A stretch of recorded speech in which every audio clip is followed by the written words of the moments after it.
Lawin Media Network. Bringing to you the most relevant content across all platforms. Business, legal, politics, health, lifestyle, and entertainment. Your source for all the news and updates in the greater Houston community from Texas and all over the world. Get informed and empowered with Lawin Media Network.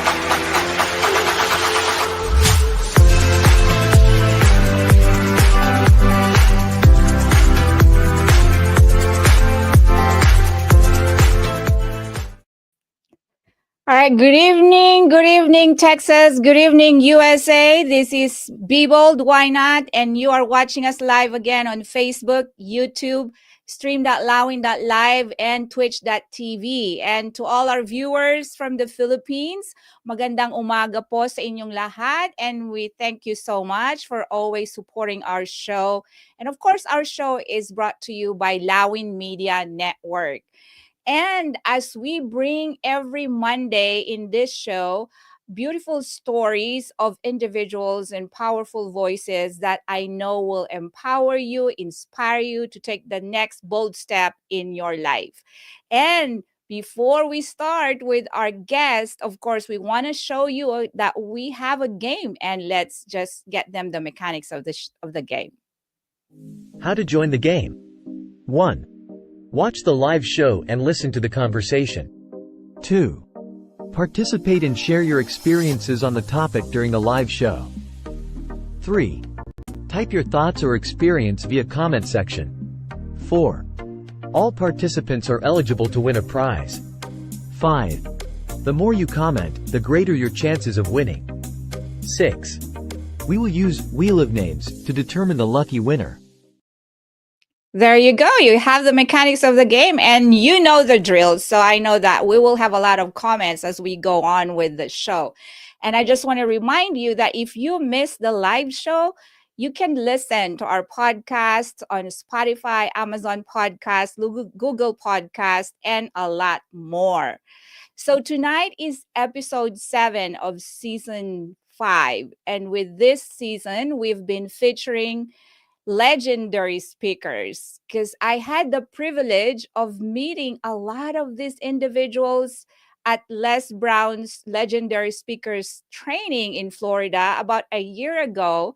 And I just feel that I've connected with these very special people because I know that we kind of have the same passion in this realm of speaking and all that.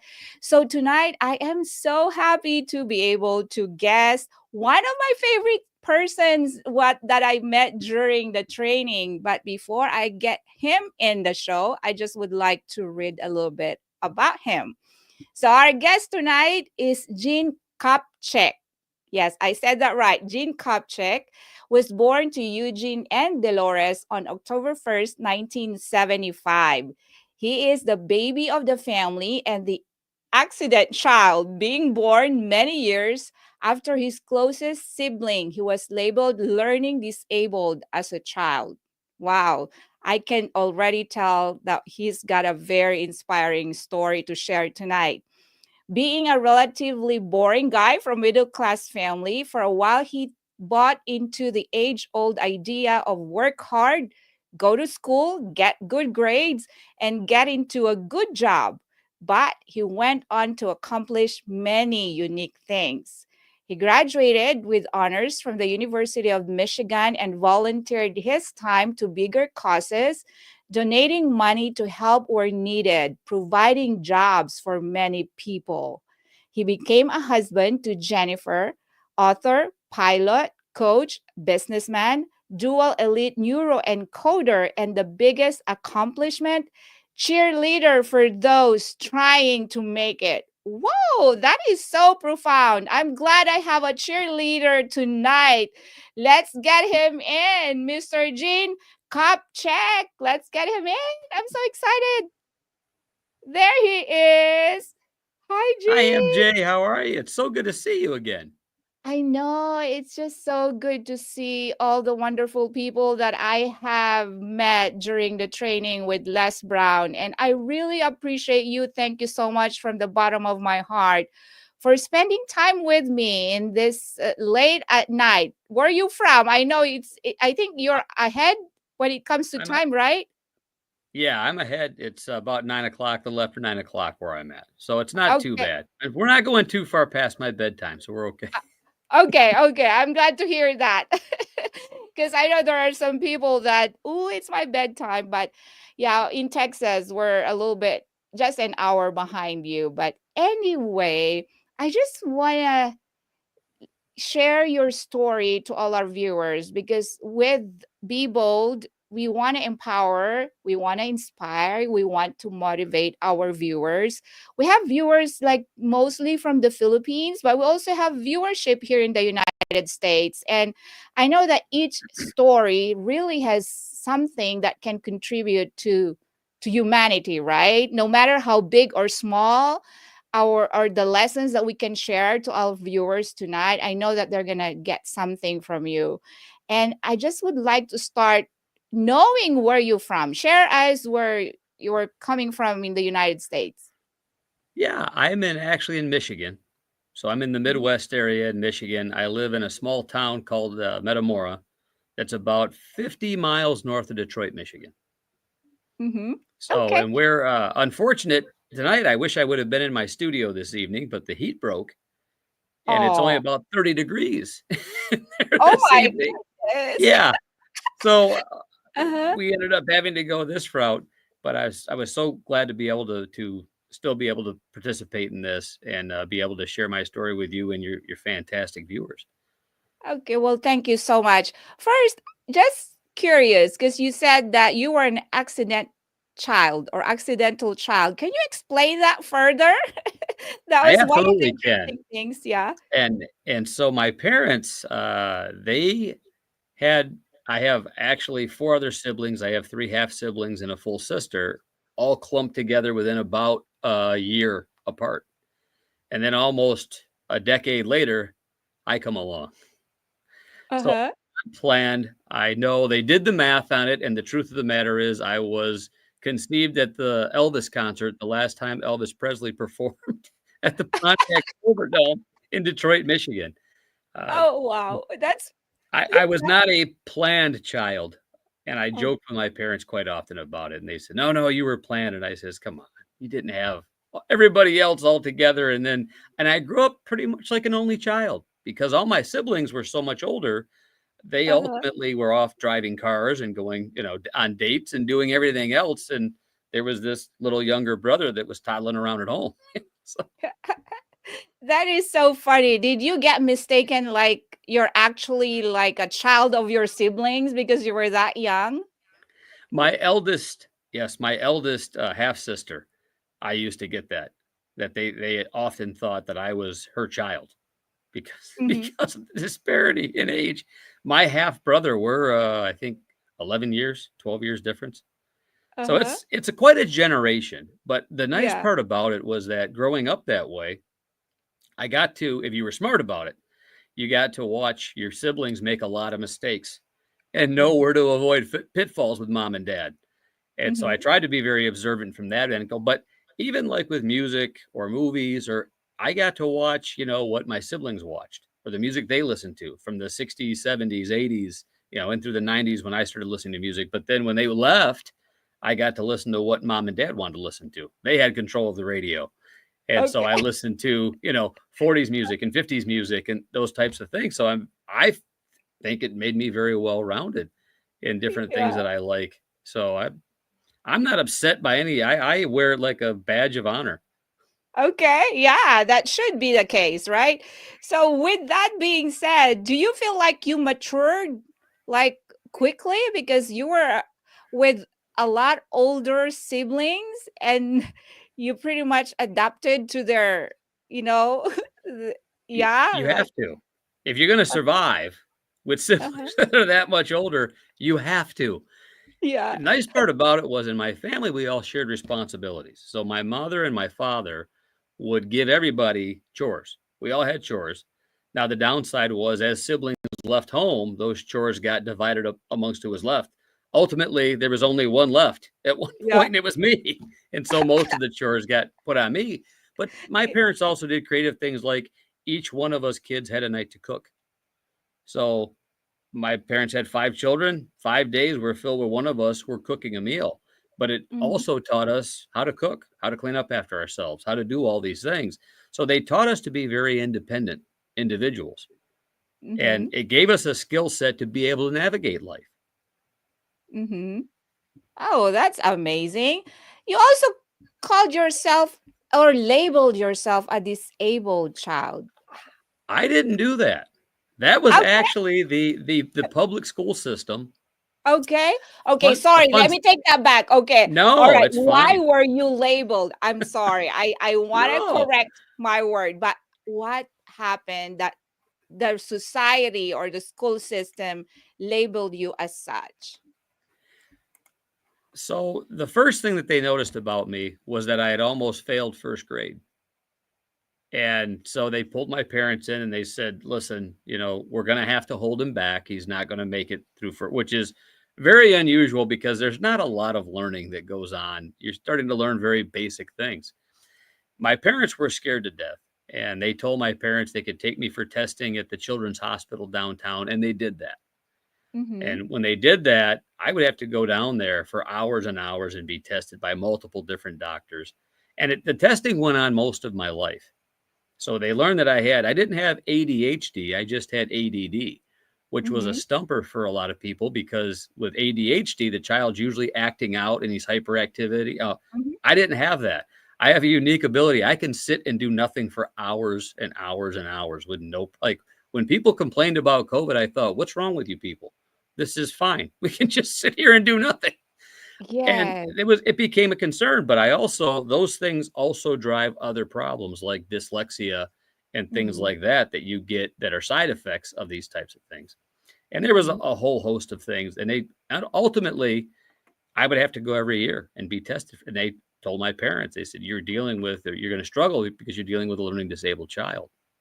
Mm-hmm. And by the time I made it to junior high, it was so bad. I had resource room teachers helping me. I'd have to stay after to get different assignments done. I had teachers that would stay after to help me catch up for work that I wouldn't turn in or didn't do.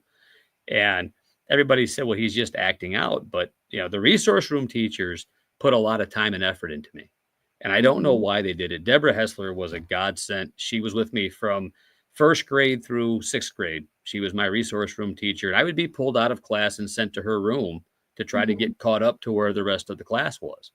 Mm-hmm. And so we ended up in a situation when I made it into junior high school, which I'm really dating myself because they call it middle school now. They don't call it junior high Yes, anymore. yes. Uh-huh. I was sitting outside. My parents got in a habit of taking me to parent teacher conferences Mm-hmm. because I would just lie about not turning in schoolwork or not. So it's harder they felt, me to lie in front of my teachers. And I remember sitting outside my junior high school counselor's door. That's where conferences started. And I heard him tell my parents, listen, we have the test results. Don't expect too much out of this kid. He'll be lucky to be average. He's Wow. probably not going to graduate and will more than likely end up in a juvenile home before this is all over. We've seen this happen over and over. It's, a pressure type system where he's not performing. He's going to feel like he's less than the rest of the children. So they just really tried to downplay what they thought I would be able to accomplish in my life. Wow. That is, oh my gosh. I couldn't believe that at that young age, up until, those period of your life, you got labeled. And how did you, well, you know what? Already at the first part of the show. We're going to go on a break. And when we come back, we want to continue and know how you overcame this difficult transition and this challenge in your life. And look at you now. So, this is what I'm talking Yeah. about here at Be Bold. Yes. So, we'll be back after a short break.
All right, we're back. We're back. And before we get to you, Jean, I want to read some of the comments from our viewers. So from Mary Grace Rocapor, good evening, Mom MJ, watching from Philippines. Thank you so much. And then we have Daisel Miral Siaton.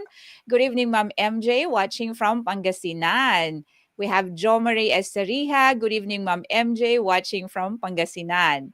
And then we have Rose Ann Banyas Alvin Dial. Hello, Ma'am MJ, watching from Pangasinan. And of course, we have Recto Julius. Good evening, Ma'am MJ, watching from Pangasinan. And we have Julie Recto. Good evening, Texas, watching from Pangasinan. Also, we have Attorney Eileen Ligot Dizon. Hi, MJ and Jean. It's wonderful to listen to your discussion. I know some students with speech challenges who might feel inspired by what they hear from Jean. Yes, yes, definitely. And then we have Francisco Jasmine Ungria.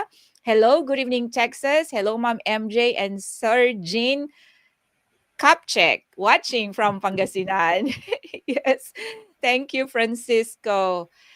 Wow, I couldn't believe, how society sometimes really label us and just put a name on us. But, we are not defined by what society says, right? So having gone through that difficult challenge in your childhood, I mean, there's no justice, right? When the people just label even as young as you were, going through this. And I could imagine a lot of other kids that are being treated that way in our school system. But anyhow, how did you overcome that? And how did your parents take on this, challenging part of I your think life? I think when my parents heard that, I'll never forget.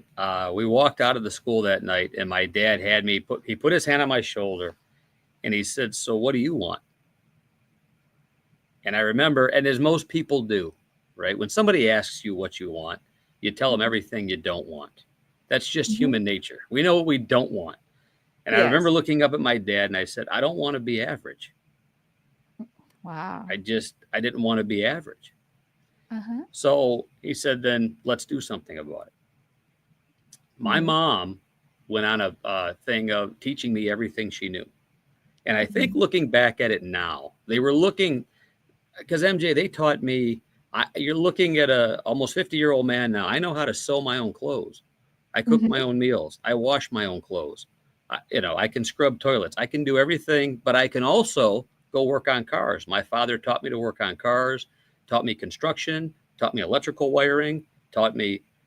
And I think some things that they didn't know, they would go read about and then teach it to me on the weekends. But the magic of it was they made it fun for me. Mhm. I never felt like I was learning anything and I think my mom got burnt out. My father never gave up because I was ultimately, he had my three elder siblings were half siblings. He adopted them, but I was his actual biological son. Yes. And I think he decided there was no way that was going to be, his son can do whatever he wants. And there was an unintended effect that happened. Mm-hmm. When I heard that happen and we started to work, and I heard another man say that, you were told years ago that this was how it's going to be. We have his test results. My brain had already interpreted that because I had been taught so much that I could do anything. How can you Mm-hmm. say that I'm disabled and I can do all these things? So what I figured out pretty quick is like reading, for example. I would read a page in a book Mm-hmm. and not understand any of it. And I would read it again and then read it. And I may have to read that page 10 times or 12 times before it sinks in, but I could get it to sink in. So I Mm-hmm. just decided if it's going to be hard, that I'll do it hard. And I Mm-hmm. set out to do something different.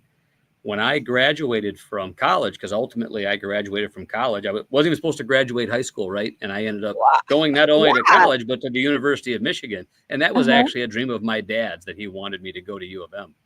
Yeah. I actually invited my resource room teacher. I got a hold of her from back in elementary school. I tracked her down, I found her, and she came.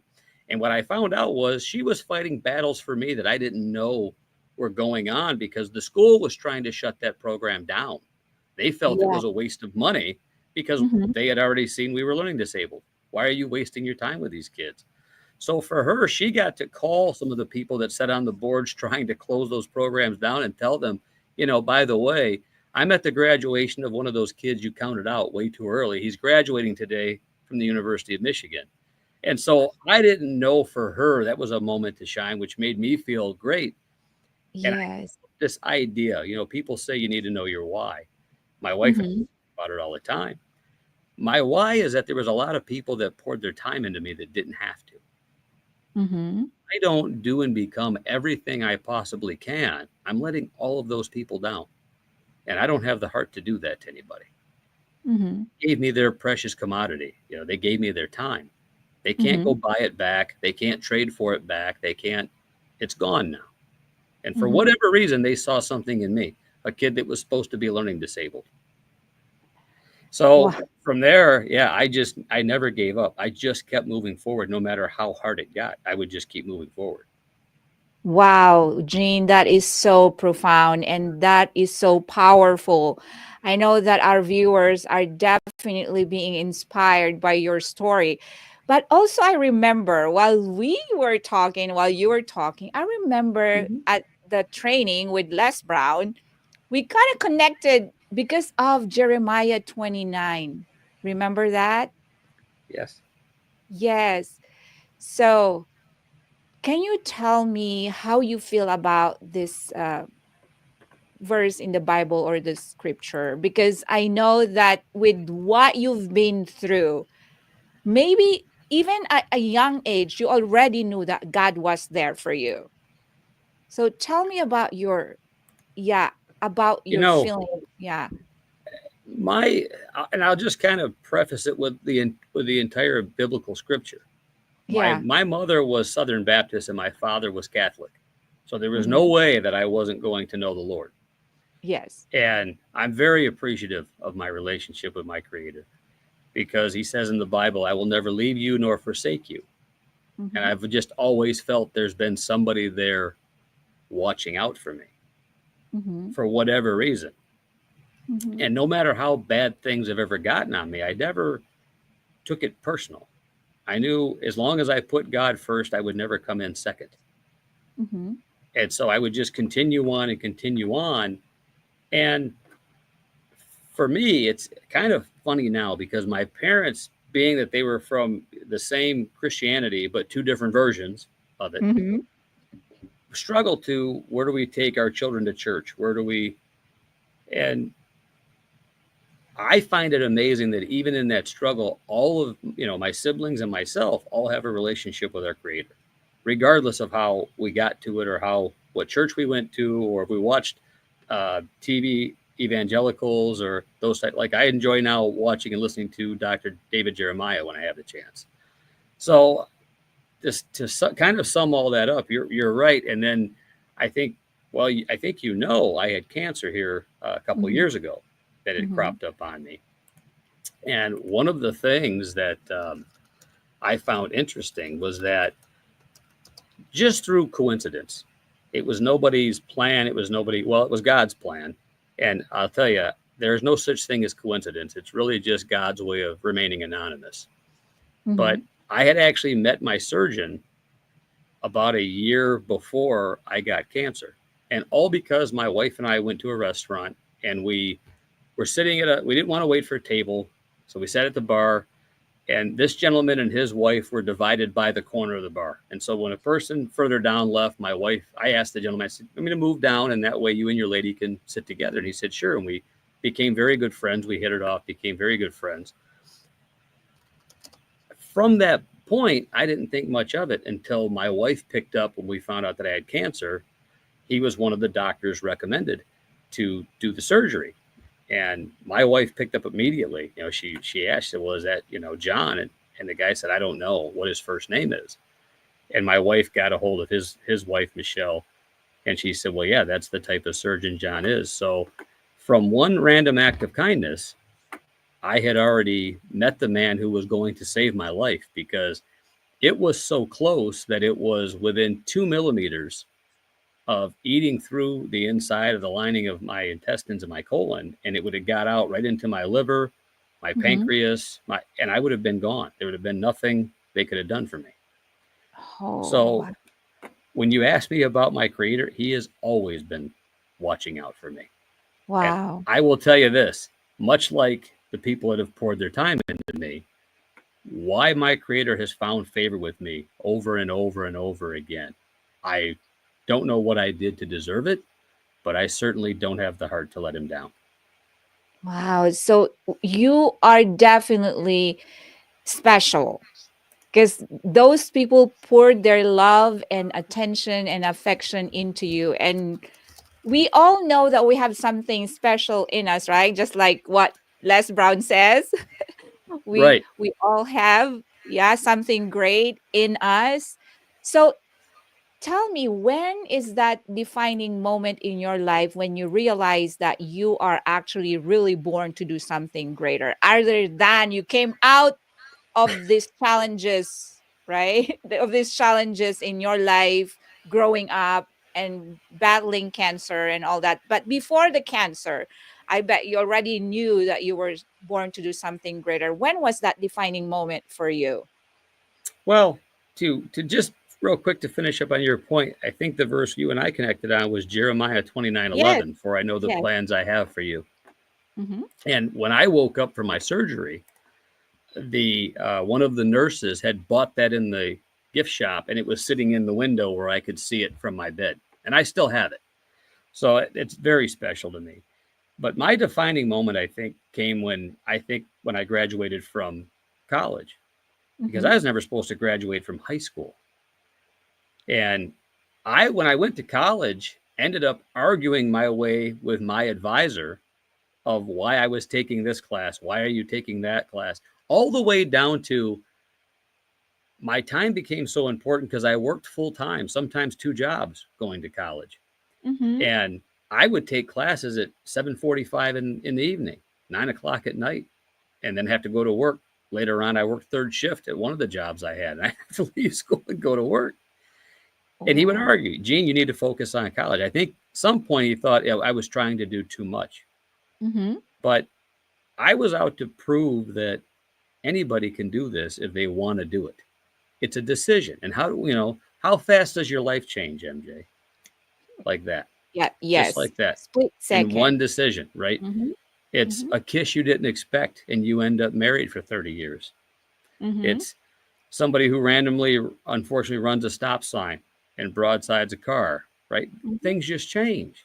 Mm-hmm. And, like Bruce Lee, I really got into martial arts as a kid. And I remember he had a famous quote, to be like Mm-hmm. water, because water can flow or water can crash.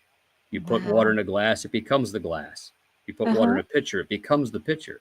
So if you could be that way, and I thought it was a great example for life, even when I first read it when I was like 18 years old, Mm-hmm. I thought, yeah, if you could just learn to pivot and just take things as they come, because they're going to work out. Nothing's come to stay, it's all come to pass.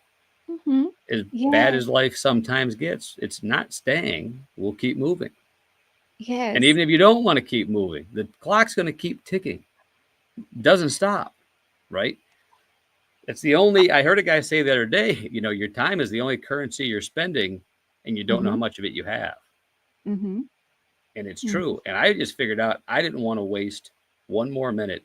It was when I graduated from college. I think I went on a few job interviews and I found out very quickly. It was so funny because I was told I was overqualified. Fresh out of college, Yeah. I got a degree in psychology. I went for a job as a like a social worker therapist, and they told me I was overqualified. And I thought, how? I just walked out the door of the school like 2 months ago. How am I overqualified for this? Notwithstanding, at the time, the economy was kind of in a bit of a slump, Mhm. and they weren't paying much. I was making, I think, $16, $17 an hour as a donut maker at a Tim Mhm. Hortons.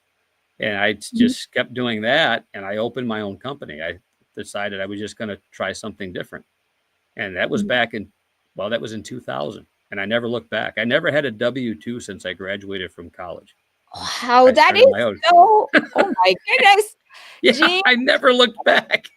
wow. Oh my goodness. This is so great. This is so good. Oh my, learning about you. Oh my gosh. I'm just so inspired and like from a disabled, like has learning disability and you got through college and you became an entrepreneur and never had a boss. And when people was telling you from the beginning that you're not even going to graduate high school. Anyway, it's getting so good, but let's go for another break. And when we Absolutely. come back, we will continue. Okay. In a world filled with fleeting moments, there's beauty waiting to be captured. My name is Christian, and I specialize in immortalizing your most precious memories. From elegant weddings to vibrant events and timeless portraits, I'm here to make every moment unforgettable. Let me tell your story through the lens. Contact me today and let's create magic together.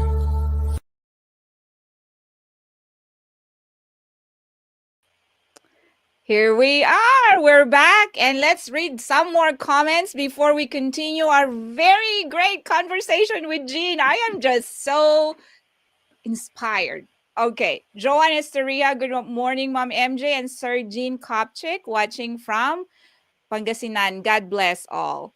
All right, and we have Ihanahan Balencerina. Good evening, Sir Jean. I'm just gonna say your first name now, okay? That's Watching from perfectly Pangasinan. fine. Okay. And we have Lisa Riquilman Ungria. Hello, Mom MJ and Sir Jean, watching from Dagupan City. Thank you so much, Lisa. And then we have Ara Riquilman Ungria. Hello, everyone. Hello, Texas. And hello, Mom MJ and Sir Jean and Attorney Eileen Ligot Dizon. Have a blessed day watching from Pangasinan. God bless your show. Thank you very much. We have Gloria. Good evening, Texas. Watching from Singapore. Wow. Thank you, Gloria, for watching. That's great. And then we have May De Vera. I am learning a lot of things from you, Sir Jean. I'm glad I tuned in today. Otherwise, I would have missed this wonderful episode. Ooh, yes, I am learning so much from you, Jean. Oh my gosh. What a powerful story you have. So you've never been an employee. Only while I was in high I school mean, and like, college. yeah, just other than the jobs when you were in school and all that, but right Correct. off graduating, when you earned your degree in psychology, you have become your own boss. Correct. Yeah. I just decided, and I didn't even decide it. The fact is, I think, God probably thought if this kid has to answer to somebody, he's going to starve. I better do something else with him. And so he ends up, giving me this idea to start my own company. Mm-hmm. And I didn't even know what I was going to do. I just Mm-hmm. went and filed for the name of it. And I was going to be consulting in the auto industry, is what I thought I would go into, because Mm-hmm. my mom had an eye for detail. Mm-hmm. Like, you could literally, MJ, she could look at your studio if you hung a picture on the wall, and she could tell you the left corner is 2 millimeters shorter than the right corner, and you'd go measure it, and it would be almost exactly what she said. She just had an eye for detail, and I fortunately got that. And Wow. I got involved with a guy, wonderful gentleman named Mark, who used to have me do quality control sorting for his company. Mm-hmm. And so I was sorting parts for the auto industry, that had possible or probable quality problems. And then they asked me one day to go in and start working inside the plants where they assembled the cars, looking for problems. And so I became kind of a traveling troubleshooter for them. And then I would actually earn the respect of the people in the facilities, the engineering staff and the Mm-hmm. quality staff. And they began to give my name to other companies as the go-to guy. If you want a problem fixed, this is the guy that will fix it. And he'll tell you what it is. And that was always kind of my sales pitch was I was a third party guy. So if it's the supplier problem, I'll tell you. If it's your problem or you guys are assembling this wrong, I'll tell you. That's Mm-hmm. what they knew going in. And I think they really appreciated somebody who just come in and give them the hard cold facts, whether you wanted to hear it or not. This is sometimes the way things are. And if you Mm-hmm. want to fix it, this is what we need to do to fix it. And Mm-hmm. it spun out of control. I couldn't keep up with all the work I had, and I had to start hiring people and training people. And Mm-hmm. ultimately, now we have people in just about every auto assembly plant in the country. We have them in, inside Tesla and Rivian and Ford and GM and Stellantis. It's amazing what it spun into. And then Mm-hmm. from there, I actually went back. As a kid, my father took me. This is a great story. My father Uh-huh. took me on a discovery flight in an airplane from this little Yes. airport near our home, and I never forgot it. That's what I really wanted to go do was fly airplanes. And before I went to college, my parents don't even know this. If I tried to get enlisted in the military, I was going to, I wanted to go fly planes. So I went Uh-huh. to the Army and I went to the Navy and the Air Force, and they all rejected me because I had this learning disability and it was on my record. And they said, "Sorry, Oh. you're not what we are looking for." But I Mm-hmm. never forgot that I wanted to fly planes. And in talking to my wife's uncle, a man named Rick Hunt, wonderful human being, he said, "Well, just go to your local airport. Somebody will take you up if you want to go learn how to fly planes." And I did. And I'm very thankful to say in 2015, I became a pilot. I earned my pilot's license. And so, yeah, I became a pilot. I earned my pilot's license. And from there, I was easy to talk my wife into letting me buy an airplane because we were able to go on a short vacation that would have been like an 8-hour car ride. And we were able to go there in like an hour and 45 minutes by the airplane that I rented. Oh. Wow. And from there, when I bought my airplane, I found out that the company where I was going to be storing it was for sale. And so from the work I had done, I bought that company. So I ended up with a second company that did repairs on aircraft and installed radios and autopilot and all these types of things. In the meantime, my wife had a goal. She wanted to start a fitness studio. So we had started that. So now we had 3 companies. I Mm-hmm. never wanted to feel anyone to feel the way I felt when I was told I wouldn't be able to fly airplanes. So I started a flight school. So I actually have a flight school now that we train pilots that have gone to FedEx, to United, to SkyWest, to you name it. We send pilots out. So I just, like I said, I just kept building and going. And whatever it was, I didn't care about how big it looked because it's the old adage, how to eat an elephant, one bite at a time. Yeah. I would just chunk it down into pieces and I would fix this piece and fix that piece until I got it where I wanted to be. And just this last year, we moved. We were in a small airport locally here. We're now at the Flint Bishop International Airport, and we're taking on so much work now. It's unbelievable what that came into. The first meeting I had with Garmin, we're a Garmin dealership, and they were coming because the place was performing so bad to take the dealer license. I bought the place like in June, and in September, here comes the rep telling me he's taking the dealership away from me.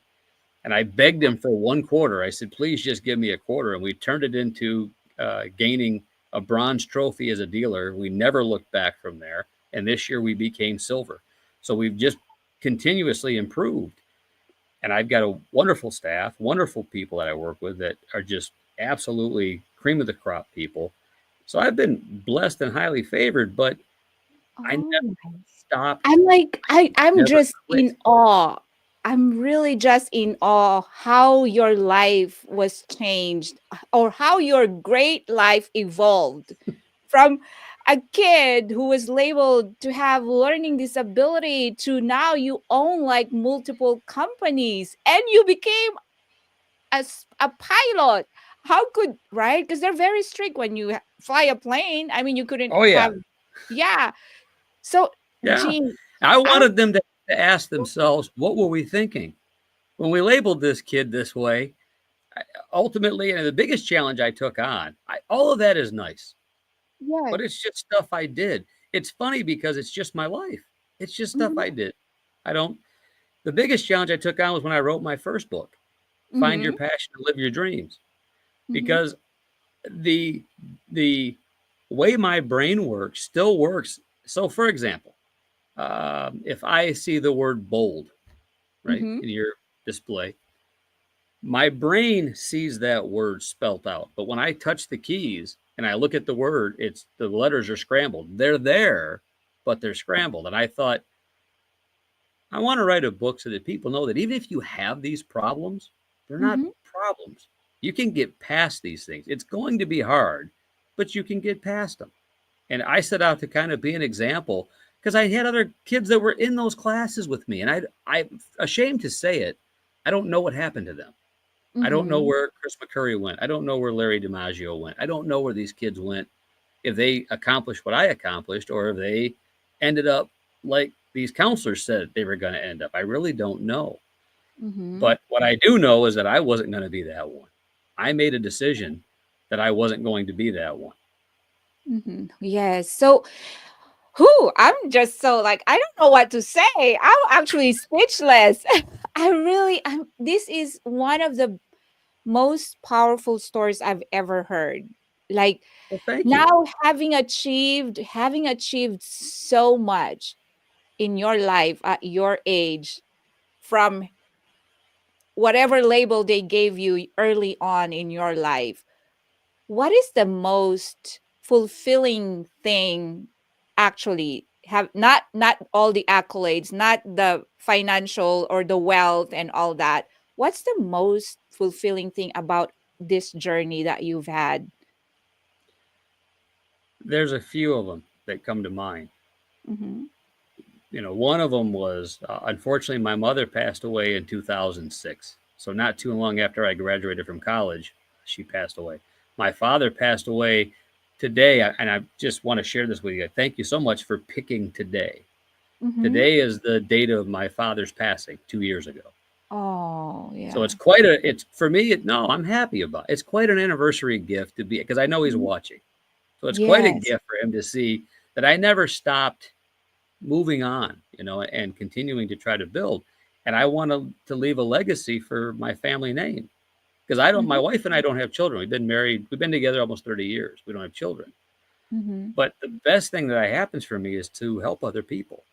There is Yes. a feeling that you get, and there is no words in the English language that I know of that describe when you help somebody and you see them accomplish something they were trying to get or some goal they were after or whatever it is. If it's getting a promotion at work or a job or you just give them some encouragement. I love to see people win. Mhm. I love to see because we live in a society where people love to see you struggle. They want to see you fail. And I don't Yes. know why it's set up that way. I think people look at that. You know what? I'm wrong in telling you that. I do know why. Because Yeah. people look at other people and compare themselves to them. And you should never do that. I always tell people you compare yourself to yourself for progress, compare yourself to others for possibility, Mhm. but you compare you to you for progress. It doesn't matter what somebody else did. It doesn't matter how Mhm. fast they went or they were the first to do this or great. That doesn't mean they were the best at it. They were just the first. And if someone tells you that you're crazy, you're not crazy. You're just first. Look at all the Mhm. people they told was crazy. They told Jeff Bezos he was crazy. They told Michael Dell he was crazy. They told Steve Jobs he was crazy. These They guys, told most of them Elon are Musk he was crazy, right? he was crazy, right? Yes. The crazy ones are really just the first ones that turn Mhm. out to be the ones that really live out of their imagination. And that's Mhm. where we struggle. My parents teaching me so much, it helped me to live out of my imagination. And Albert Einstein said, the imagination is the vision of what's to come. Mhm. And people don't do that. They think, well, we got everything we need. Well, we do. But most things that people create are just an improvement on something that's already here. So there's Yeah, plenty of things we can improve on. There's so much stuff here. But I that's just love to see people win, and not so much see them, but when they get that victory and you see that glimmer in their eye of something that they thought they couldn't accomplish, it's magic to watch that happen. It's absolute magic. It's such a gratifying feeling. And like I said, I don't even know, it's a combination of joy and happiness and fulfillment and all these things at once. I don't know Mhm. what the word is. I don't know where you'd go to find it. But Wow. to me, that's one of the biggest things. The other thing that has been instrumental in my life is my wife, Jennifer. I was literally blessed with the most perfect wife, and I would hope everybody listening would fight me over that statement. But she is one of the most perfect people on this planet. She's got a heart that is so big, forgiving to people. It's amazing, but even more so, she never we never collided on anything. If I wanted to go try whatever crazy thing, she would say, "Go do it. Go do it." Mhm. She just had an undying confidence in me that, he'll figure it out. He'll keep beating his head against the wall until he eventually figures it out. But Wow. she was always on board to go do, and ultimately it worked out great for her as well. But and I do the same for her. Whatever she wants to, I want her to go try it. I want her to go do it because there's no failing at anything. We might not get there when we want to. I wanted to go fly planes at 19, not at, 40 some years old, but I still get to go fly planes. Yes. And it's God's perfect timing. When something is delayed, it doesn't mean we are denied, right? So I God's delays are not God's denials. yes, yes. Well, oh my gosh. I wish we could go further, like beyond 9 o'clock, but we're gonna go on our last break. And when we Sure. come back, we're gonna talk about your book. Okay, Sure. your Absolutely. new book and go from there. But Jean, it's been so great. It's so good, so good. Amazing. Anyway, we'll be back after a short break. Tune into Legal Treats with attorney Eileen Ligote Dizon every Friday at 7 p.m. Central Time. Get your weekly dose of legal knowledge, especially on family matters like divorce, child custody, child support, estate planning, probate and immigration. Engage in discussions by posting your questions, comments, greetings or shoutouts. See you every Friday at 7 p.m. Central Time. That would be Saturday at 9 a.m. Philippines. Don't miss out.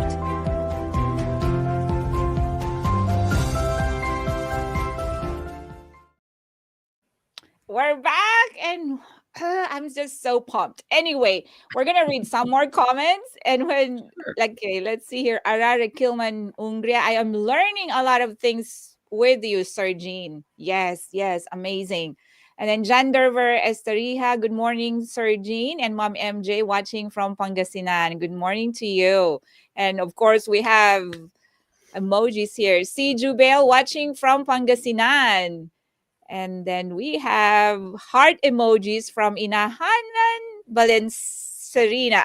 Okay. Yeah, it's kind of hard to pronounce that name too. Anyway, Gloria heart emojis. Yes, we have all claps here. They're just cheering for you. They're just cheering for you, And I'm Jean. cheering for them. Yes, and that's amazing. Jeffrey Osorio watching from Pangasinan. You know what, Jean? You know what I think?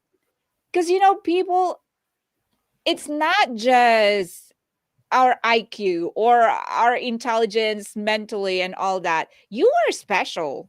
Because despite your learning disabilities, it doesn't mean that you didn't have the ability to do things. Right. You actually had being a person in so much detail. That's something. Not too many people are like that. And being trained with so many skills in life, and that you were able to use all this and then put them together, and like at the end of your school year, whatever, like your education learning years, you just became an entrepreneur and created multiple companies. That is not something that an ordinary person can do. So you're right when you said at a young age when you said that you don't want to be an average person. And you That's where it came, started, MJ. I just didn't want to be yes, average. yes, That's a and crowded road. Look, I mean, yes. look at the people that go to jobs every day that they hate their job, Mm-hmm, but they go, and I appreciate it because there's a lot of things we wouldn't have, and it keeps our economies going, it keeps things going. But I I would disagree with you on one point. I'm not that special. I'm just a regular person that didn't want to be average. mm-hmm. And I meant I was going to do whatever it took to not be average. I mean, as long as it was ethical, legal, and moral, I was going to do Yes. whatever it took to not Mm-hmm, be average. Let mm-hmm. somebody else, there's plenty of people that'll go do that. And some people are perfectly happy doing that. I've met absolutely wonderful people that, working in the auto assembly plants, that's all they want to do. They're Mm-hmm. comfortable and they've got a good paying job and they've got their health care and that's really all they want. They don't want any more than that. Mm-hmm. But I knew I wanted to dance this world up. I wanted to do and experience everything I possibly could. When I saw the wonderful resorts you see online that set out over the crystal blue water, I wanted to go stay in one of those. I wanted to experience everything. And I'm telling you, MG, everybody that you've got that I see coming up with these absolutely wonderful comments they can all go do the same thing. It's Yes. not going to be easy. Here's what I guarantee you. It's not easy. It's But it's worth it. possible. It's It's worth it. worth it. And it's possible. And Yes. just because it doesn't work for one person, and we often get in our head, somebody says, well, don't go try that. I have a friend that didn't work for, or I know somebody, or right, or it's going to be too hard, or and maybe it will be. But if you know why you're going to do something, the what don't matter. I'll Mm-hmm. figure it out. And everybody that's listening to this show, everybody in your chat, even you, MJ, you got a Yes. TV show here. I mean, that's amazing that we're getting. Thank you. It's Yeah. amazing that we met. I mean, what was the chances we met at a Les Brown legendary speakers event and we remembered each other? We wanted to reconnect later. Yes, we did. Because I believe also in God's putting all things together for good for each of his According to children his plan. according to his plan. I believe in that too. Because, I had in my life, you heard a little bit of my story when I spoke on stage at Les Brown. So, grew up in poverty. I had to give up, or not really give up, but just put my dream of becoming a speaker on the side so I can help my family first. And here I am. God still gave me this opportunity to become a speaker and to meet you, just meet special people in my life. I couldn't have imagined that, right? That would happen in my life. So you're right. If you dream and you dream big and you know that you're going to do whatever it takes to make that dream come true, God will bless you because you are listening to his calling, right? So tell us about your book. Oh my God, we're going to get there. Well, it's very simple. It's posted up next to me, obviously, the Motivation Manifesto. It's actually the second book, and it was kind of a sideline project. After getting to know Les Brown, who had been in my life for years, I always listened to. I was a weird kid, and I listened to Tony Robbins and Les Brown, Mhm. and I listened to. I would go to functions and hear these people speak, and it wasn't just them. If there was one locally, I would go listen to people locally. I would read self-help books. I would do all these. Yeah, I was like I said, the weird guy. People were going to concerts, and here I was going to listen to motivational speakers. Mhm. But they had something I didn't have, and they were Mhm. gonna for that same $20 or whatever you go in a concert. I could go learn what these people had done and maybe make life a little easier for me. Mhm. And so I chased Les for a long time. There's a great story where I had one of his tapes in my car, and my grandmother saw it. And you'll love this story, MJ. Uh-huh. She looked at the tape and she said, "Where'd you get that?" And I said, "Well, it's this business that I'm trying, and they gave me this tape to listen to." And she said, "Well, don't listen to him." I said, "What do you?" She said, "This Les Brown guy." She said, "Don't listen to him. He can't teach you anything." I said, "Well, what do you mean?" She said, "Well, he sleeps on the floor in his office down at the Penobscot building in Detroit, where I clean at night." And he had actually talked about it on that tape that he was sleeping on the floor at the Penobscot building. And so she was verifying what Les was Mhm. talking about and didn't realize it to me. And I thought, well, then if he's telling the truth, this is the guy I need to be listening to. And so Yes. Les Brown and Tony Robbins became kind of like my spiritual fathers in guiding me to look at things different, try things different. And I chased Les for a long time. When I finally got the opportunity to be with him at the Legendary Speakers, I got it in my head that I wanted to share my story with people so that they didn't feel like, oh, there's no chance for me. There's always a chance for you. Mhm. If you woke up on this side of the dirt this morning, you have a chance.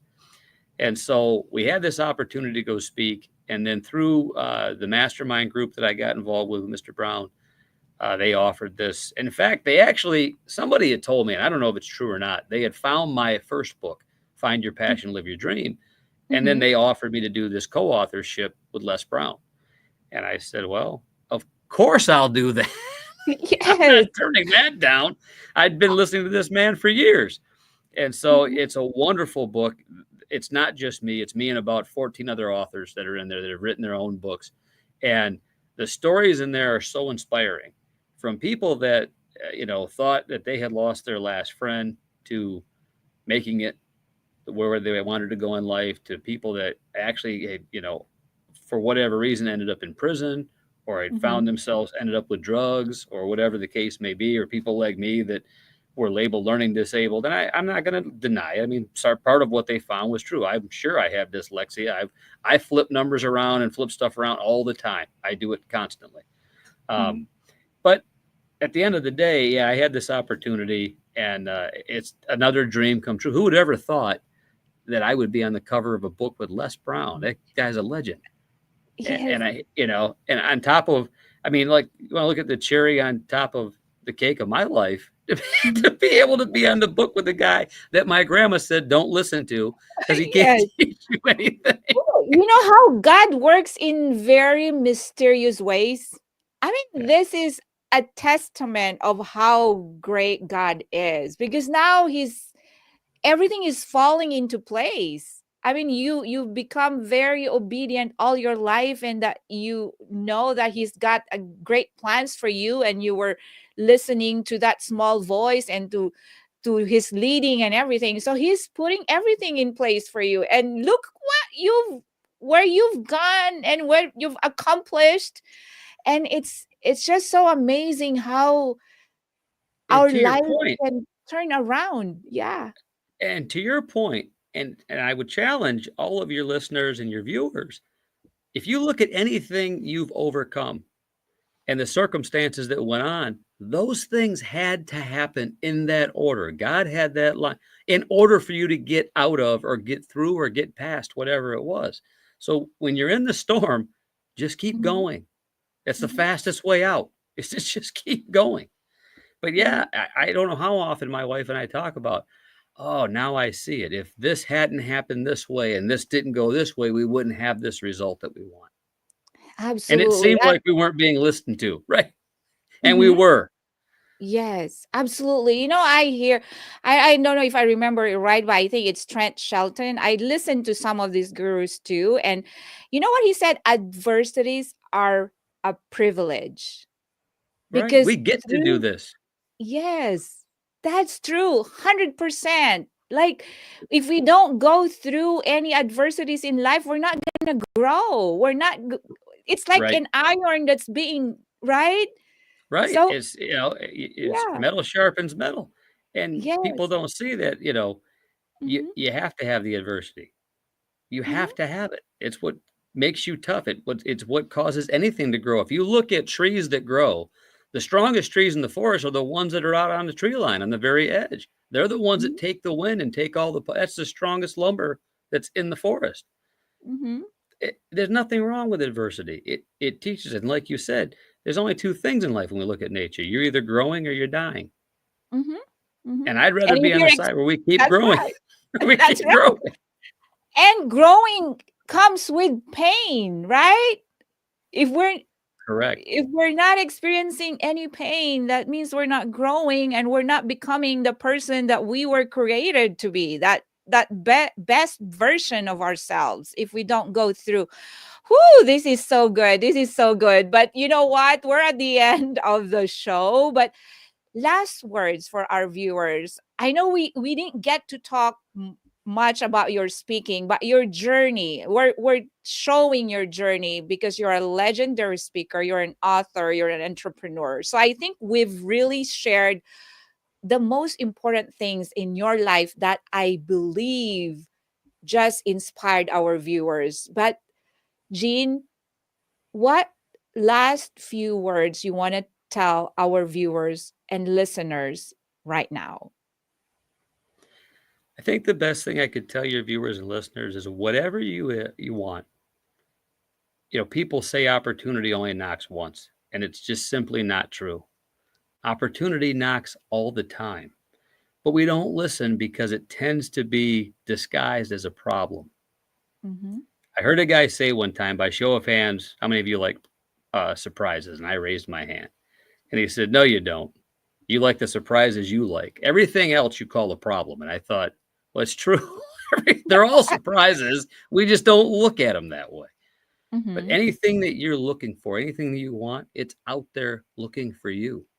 It was Mm-hmm. given to you to do. It's your baby. I can't write your book. I can't write your songs. I can't inspire people the way. There's people out there that need to hear your voice and your story and what you did to get to where you're at. And I'm not going to be able to touch those people the way you can in whatever it is that you want to do. I won't be able to make the cupcakes you want to make. I won't be Mm-hmm. able to start the restaurant you want to start.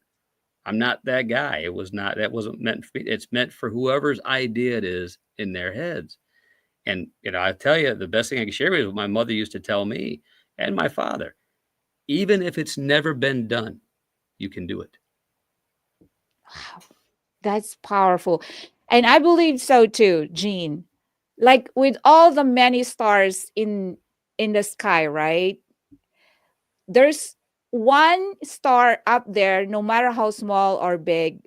We all have a light to shine in this world because we represent our stories, represent a lot of lessons in life that people need to hear to be able to go through life easier than we did because we want to make a impact, a positive impact, and make for others to go through life in a better way. And that's what those lessons are here for.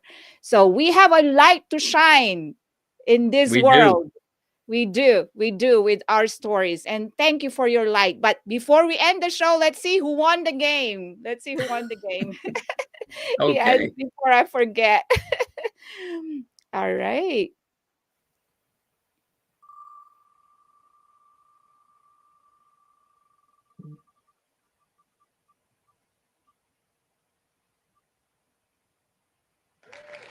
All right, congratulations, Tita Delia Ligot, for winning. Thank you for watching as well. Jean, it has been such an honor for me and for Bibo to hear your wonderful story. I am so inspired. I know a lot of our viewers, all our viewers are so inspired. And thank you for spending your time with us. And I know that God has more plans and great plans for you. I know that every single one of us, all of you are listening, God is not done with us. So let's do our best. Let's get through this life with a purpose. Let's commit to a meaningful pursuit because we all have that. And that's what makes life really great, right? So again, thank you for watching Be Bold, Why Not? Jean, thank you so much. Thank you. I really Thank you appreciate for your having me. time. Oh, you're welcome. You're welcome. And God bless you, Jean. And to all our viewers, God bless everyone. See us again next Monday here at Be Bold, Why Not? Good night, everyone.